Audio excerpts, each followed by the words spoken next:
সংগ্রামী ভাইরা, দেশে এখন একটি সরকার আছে, একটা সরকার আছে, এটা হচ্ছে ইউনূস সাহেবের সরকার।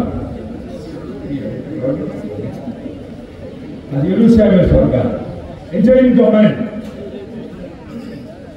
এটা একটি উপদেষ্টা মন্ডলী আছে, এখানে আবার ছাত্ররাও ঘুরে আসছে। আমি একজন সাবেক ছাত্র নেতা, আমি স্টুডেন্ট কলেজ করেছি। আমাকে যদি জিজ্ঞেস করা হয় যে এই সিদ্ধান্তটি সঠিক কিনা, আমি বিশ্বাস করি ছাত্রদের এই সরকারে যাওয়ার সিদ্ধান্ত একটি সম্পূর্ণ ভুল সিদ্ধান্ত। আমার বিশ্বাস। আপনারা কি বলেন? আপনারা কি বলেন? আমরা সব সময় দেখতে চাই দেশে একটা গোষ্ঠী থাক, ছাত্ররা থাক, যাদের মধ্যে কোনো তারা থাকবে নির্ল, যাদের মধ্যে কোনো লোভ থাকবে না ক্ষমতার, এরকম একটি গোষ্ঠী থাক। সেই ছাত্রদের মধ্যে যখন দেখি ক্ষমতার লোভ, তখন মনে কষ্ট লাগে। যখন পত্র পত্রিকায় দেখি আমাদের ছোট ভাইদের পিএসরা ভাই বুঝলাম না, টাকা কিছু বিজি হয়ে গেছে, 400 কোটি 300 কোটি এগুলো কেজি ধরে নেয় নাকি?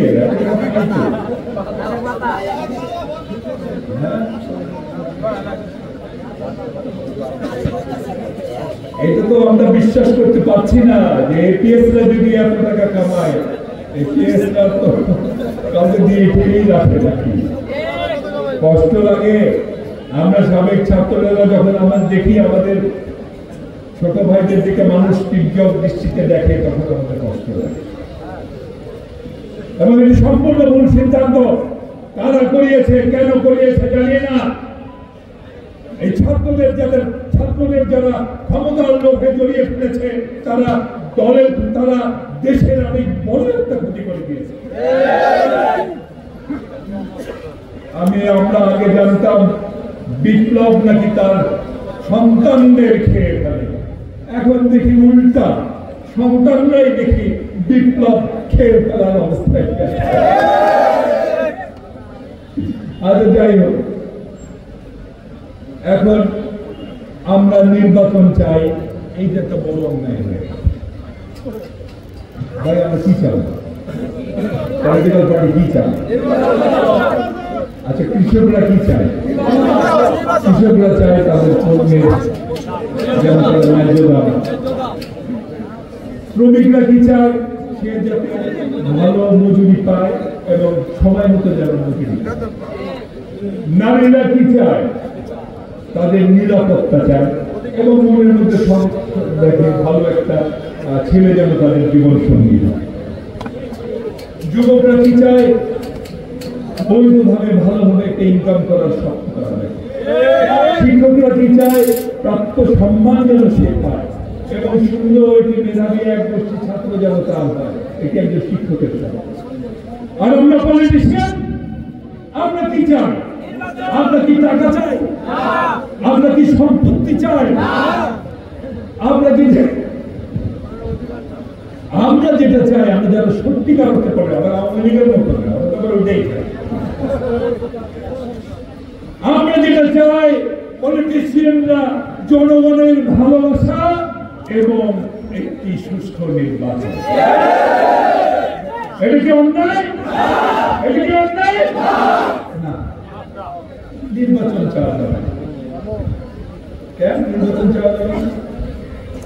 নির্বাচন চাইলে ক্ষমতায় যাওয়ার জন্য ব্যস্ত হয়ে গেছে। বুঝলেন কেন আমরা ক্ষমতায় যাব? বুঝলেন কেন? আর বিএনপি ক্ষমতা যদি যাই যে থাকেন, আপনাদের সমস্যা কোথায়? সমস্যা কোথায়? নাকি বিএনপি ক্ষমতায় যেতে পারে এই জন্যই আপনারা নির্বাচনের বিরোধিতা করছেন? বিএনপি এমনি জনপ্রিয়। বিএনপি বাংলাদেশে ভোট পেলে এমনি ক্ষমতায় যাওয়ার সম্ভাবনা তৈরি হয় না। বিএনপি এই জন্য অনেক কষ্ট করেছে। 1986 সালে হোসেন মোহাম্মদ এরশাদ যখন রাষ্ট্র ক্ষমতা দখল করে আছে, স্বৈরাচার হোসেন মোহাম্মদ এরশাদ, আমরা সব ছাত্ররা সেই সরকারের বিরুদ্ধে ছাত্র আন্দোলন করছি, যার মধ্যে অনেকে এই টেবিলেও আছে, কিশোরগঞ্জে যারা নেতৃত্ব দিয়েছেন সেই সব ভাইয়ের আমার সব ছাত্র সংগঠন মিলে যখন ঐক্য হলাম, হঠাৎ করে শেখ হাসিনা এরশাদের সাথে লড়াই পরিচিত আজকের খেলা। শেখ হাসিনার এই বাজে স্বভাবগুলো আজকে হুট করে এদিক ওদিক ছুটে যাবে, হুট করে এদিক ওদিক পালিয়ে যাবে। শত শত শহীদের রক্তের সাথে বেইমানি করে এই শেখ হাসিনা যখন পালিয়ে গিয়ে তাদের পাতানো নির্বাচনে অংশগ্রহণ করলেন, বিএনপি এবং আমাদের নেতৃত্ব এবং খালেদা জিয়া বললেন, আমরা জনগণের পাশ ছেড়ে যাব না, আমরা আন্দোলনরত ছাত্র ছাত্রীদের সাথে বেইমানি করব না, আমরা শহীদের রক্তের সাথে বেইমানি করব না। এই জন্যই বিএনপি জনপ্রিয়। ৯১ নির্বাচন হাসিনা মন্ত্রিসভা দখল করে।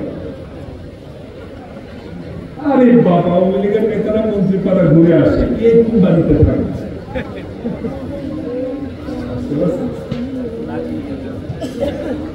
কি একটা ভাব ক্ষমতায় এসেই গেছে, কিন্তু জনগণ তো ভুলে নাই বেইমানির কথা, আর জনগণ তো ভুলে না বিএনপির আপসীনতার কথা। ভোট হলো, ক্ষমতায় গেলেন বেগম খালেদা জিয়া। এইবারও ক্রীড়া লাগছে